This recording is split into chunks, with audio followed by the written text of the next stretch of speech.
I just wanted to kind of go through my process of making a product or making an object to 3D print, the types of files that I leave them in, how I create the product, problems I try to solve with products that I 3D print. It'll be kind of a simple object, but one that solves a problem. I just got this a couple of days ago. This is the Samsung Gear Fit 2 fitness band, which I'm still learning how to use and still trying to figure out if I like it. But so far, after a couple of days using it, I think it's a pretty good product, and I think I'll probably continue to use it. But on the reviews on YouTube that I saw, a lot of people complained that the band itself had a tendency to come unclipped. It would get stuck on things. Other bands will come with 2 of these clips on the end, and this one only has 1, which makes it more likely to come unclipped if it gets snagged on something. You can buy little sleeves that'll keep the band attached. But I decided, since I have a 3D printer, I'll just go ahead and make one myself. I'm going to measure this band so I can get the right dimensions. Let's see. I use a digital caliper to measure it with. It has a really nice readout, and it gets pretty accurate. This says 18.5, but that's really kind of snug. I want to have a little bit of play to it. So with some play, maybe that's a little too much play. It's about 18.8 is what I have there. I think if I make it 19, I'm going to make it 18.8 millimeters wide by, it's about 4.3 millimeters there. If I expand that out so it's a little bit, that's about 5 millimeters. I'm going to make it a little tighter than that. I'm going to make it about 4.8. So 18.8 by 4.8, and then the width here, I'm going to make it about 7 millimeters wide. So the program I use to make almost all of my objects, especially if I need very specific measurements, is 123D Design by Autodesk. And it's a really good program. It's free. It takes a little bit of learning curve to learn how to operate it, but once you've played with it a little bit, it's a pretty intuitive software. So I'm going to make an outline of the shape that I want to make. Mine's just going to be a square or a rectangle shape. It's going to be, we said 18.8. This dimension was 4.8 by 18.8. Now this is the inside of the band itself. The band needs to have some thickness around it, so in order to do that, I'm just going to offset that line by clicking this offset tab. I click on the shape that I want to offset, and then I can expand that out to as far as I'd like. I could make it 10 millimeters, 15 millimeters wide, but in this case I'm just going to do 1.5 millimeters wide. I'm going to go ahead and measure it just to make sure there's 1.5 millimeters between those two lines. Measure it again here. 1.5 millimeters. So we have a 1.5 millimeter border. This is what the band is actually going to be made out of, this external channel around here. Now I need to take that shape and I'm going to extrude it. And I wanted the band itself to be about 7 millimeters thick. You see it kind of takes that shape and pulls it up out of the grid on the bottom.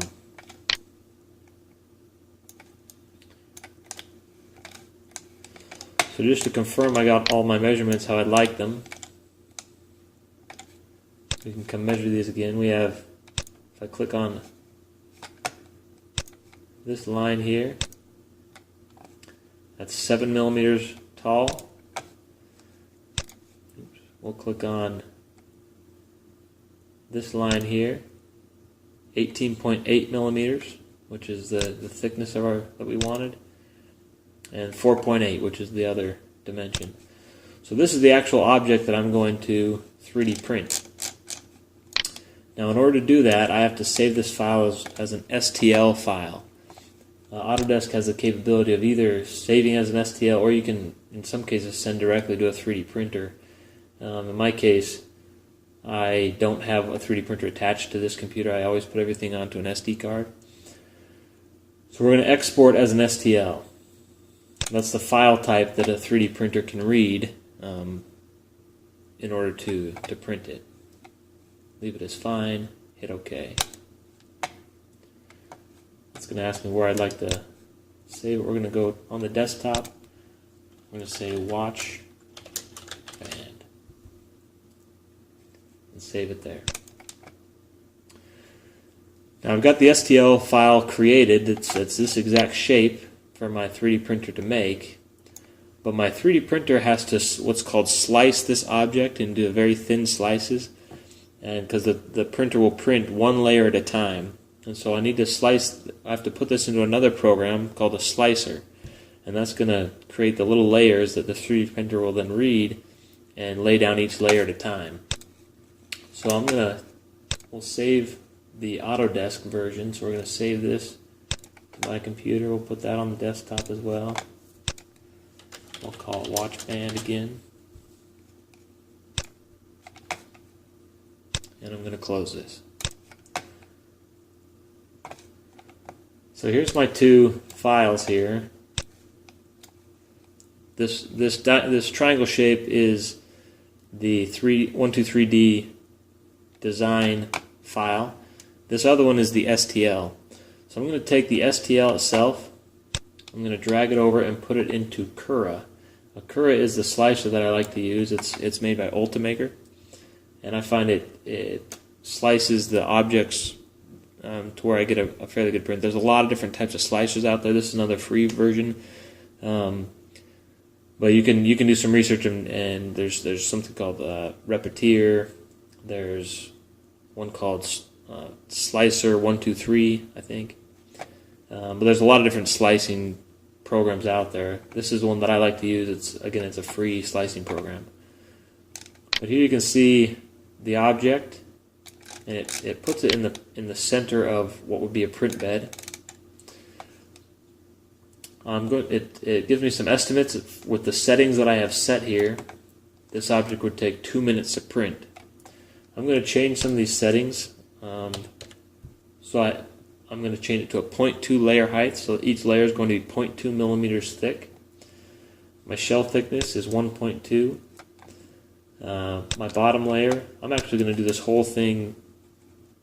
This fill density says it would do a crosshatch inside the object of a 10% fill. In this case, I'm just going to do 100%, so it's going to be a full. The object will be completely filled in. I'm going to turn off any supports because I won't need them. And then the material I'm going to print with is called NinjaFlex. And so in order to use that, my temperature needs to be at 220 for the hot end of my printer. I'm going to turn my print speed down to 40. And my bed temperature I'm going to place at 60. So now that I've got all these settings, there's a lot of other settings. You can go to Expert, open Expert settings. Unless you are really familiar with 3D printing and know what you're doing for your individual printer, you may not want to do that until you get some experience under your belt. I know the first several times I printed, I didn't mess with that at all. And then over time, I learned different settings that I'd like to make in order to create a better print. So now all my settings are done. I can go ahead and change this to our layers view, and this shows us each of the individual layers that the printer is going to lay down in order to make this object. So there's going to be 35 total layers. As I move my way down through these layers, you can see what the printer is going to be doing. In this case, it's a very simple object. It's a rectangle. But the very first layer, it puts a little bit of what's called a skirt around the outside of the object. And that's something I have my printer set up to do.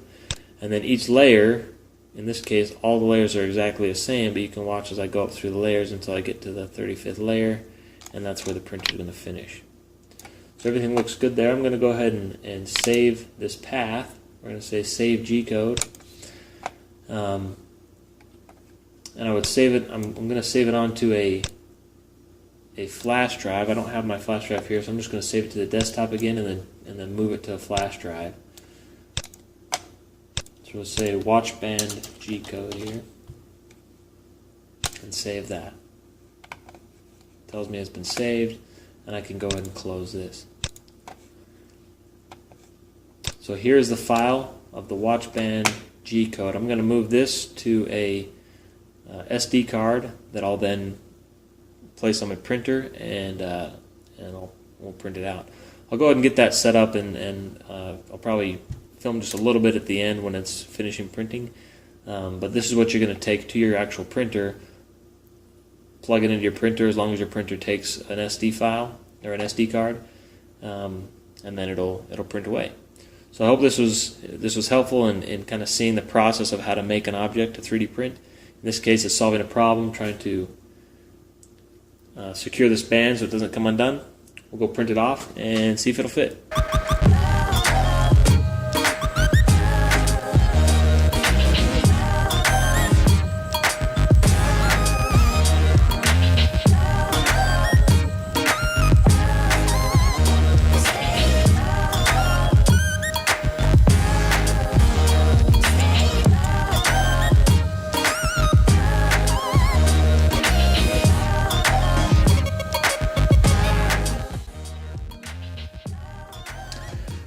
Okay, so here's our final product. Now, there were some areas that had a little bit of misprints. This was printed in Ninjaflex. I may have had it a little bit overheated. I turned the cooling off so you could see it better, and that may be another problem. That's why we got a little bit of misprints on it, but overall not a bad print. So I'm going to just measure this real quick just to see what kind of dimensions we ended up with. We wanted to be about 1.5 millimeters wide here in this dimension. It kind of squishes. That's measured at 1.48 length here. That's stretching it.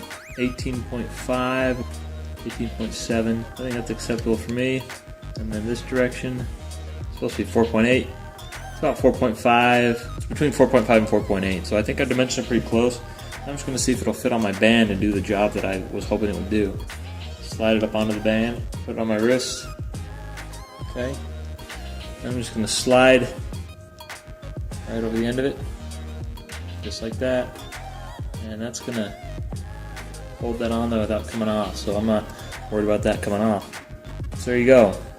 So that's how I'd go about making product or making an object to 3D print. I'm going to actually put a link to this on Thingiverse. If you have a GearFit 2 and you're worried about that popping off and you have a 3D printer, you can go ahead and print one off yourself and help keep your watch on your wrist a little more securely. Thanks for watching.